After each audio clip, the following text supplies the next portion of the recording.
Although I love Die Death, it is still pretty unfinished. It is a quote-unquote joke game, but genuinely, I feel like it become a game that could be as massive as Forsaken if the devs balance it and update it correctly. So this video is all about what I want in Die Death. This is what I think is needed and what is healthy for the game. Anyways, let's get started. So I think the first thing we definitely need to talk about is the map balancing. Well, this is probably the worst part of the game right now. I love every single map, except for Glass Houses. A lot of the killers, specifically Artful and Killjoy, can struggle on some maps, specifically Glass Houses. Why? Well, for Artful, there are no good places to put your walls, and for Killjoy, he just gets looped easily by the massive pillar in the middle of the map. Artful absolutely dominates maps like Grandma's Backyard due to there being a lot of areas you can block off. However, on maps like the HQ and Glass Houses, it can be a lot harder to win.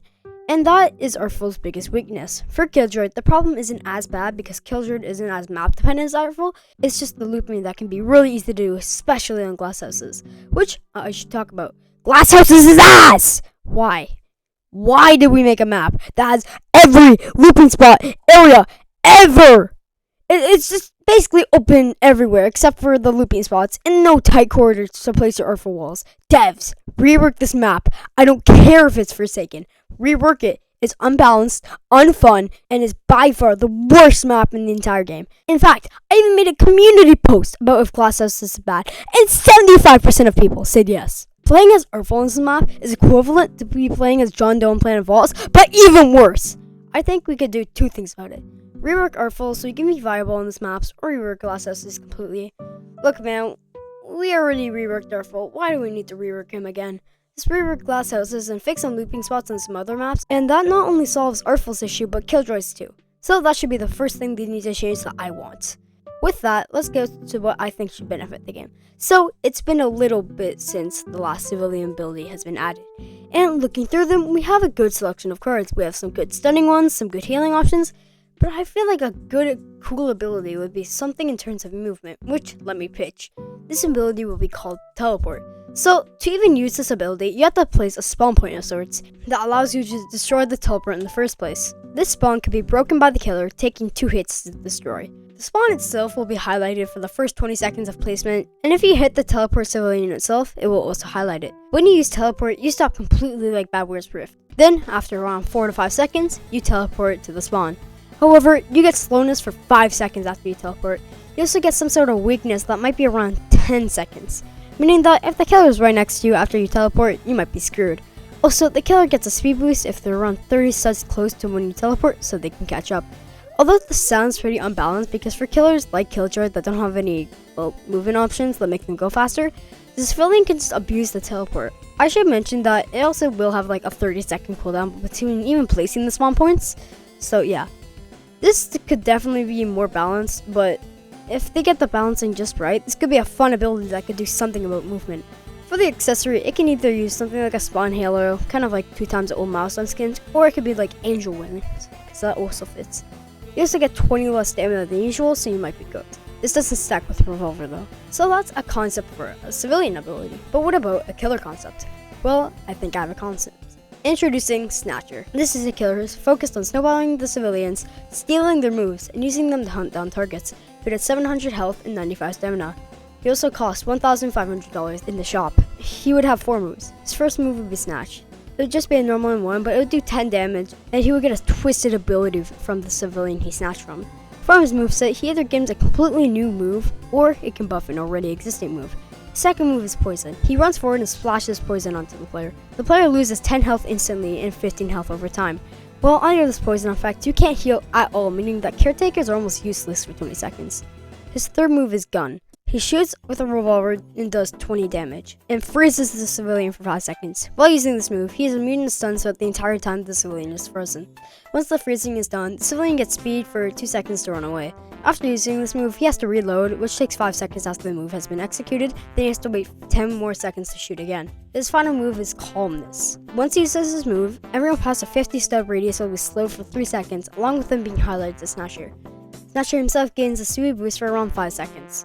He has a 5th move that can be used only after hitting a civilian. When hitting a civilian with your M1, you randomly get one of their abilities. Hitting them again will get their other ability, etc, etc. For moves like Taunt, you can blind poison if you hit it, kind of like how Taunt does to the killer. For abilities like Cloak, all the survivors can be highlighted using comments, not just the 30 stud plus thing. And for abilities like Adrenaline, Revolver, or Punch, they could buff each aspect. For example, Adrenaline can make you run faster using calmness, but you only get to run for like 3.5 seconds more instead of 5. For a Revolver, you could upgrade your gun into a shotgun, making the hitbox extend. And for Punch, you could do a little melee attack before shooting your gun. However, all the extra abilities can only be used once and has a 20-second cooldown. So you can't just keep spamming the abilities every time you hit a civilian. So yeah, that's my killer concept. It's pretty cool, but I see it being very overpowered if not balanced correctly. But hey, I'm not a game dev. This can be balanced, I think.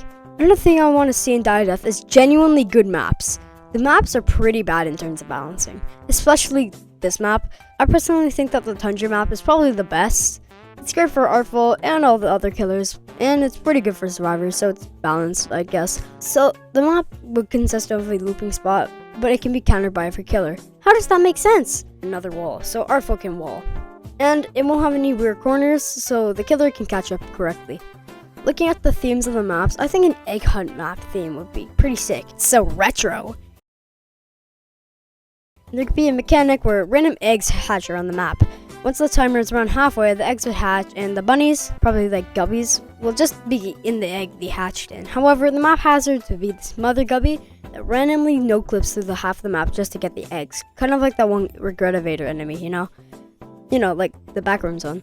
It won't be one shot, it only do like 25 damage, and the map wouldn't be open. It would be big though, so maybe like in a giant forest. Anyways, here are some other stuff I think they need to be changed. They need to nerf Harkin and Nation. Yes! You have your option about Harkin being nerfed in general. I personally think she's the best killer right now, mainly because she absolutely stomps casual lobbies, and if this piece of shit didn't exist, I definitely could see a nerf. Anyways, Harkin absolutely destroys in Nation. Since everyone has 500 health, she does so much damage without the low health penalty. She gets enraged so easily, and since Tango is pretty easy to hit, it does over 31 damage. Insane. Everything else I'll be talking about is some quality of life stuff, so let's start with the music glitching out. During LMS, if you're listening to a track on the shop, it will just glitch out and immediately stop the song and play the LMS theme.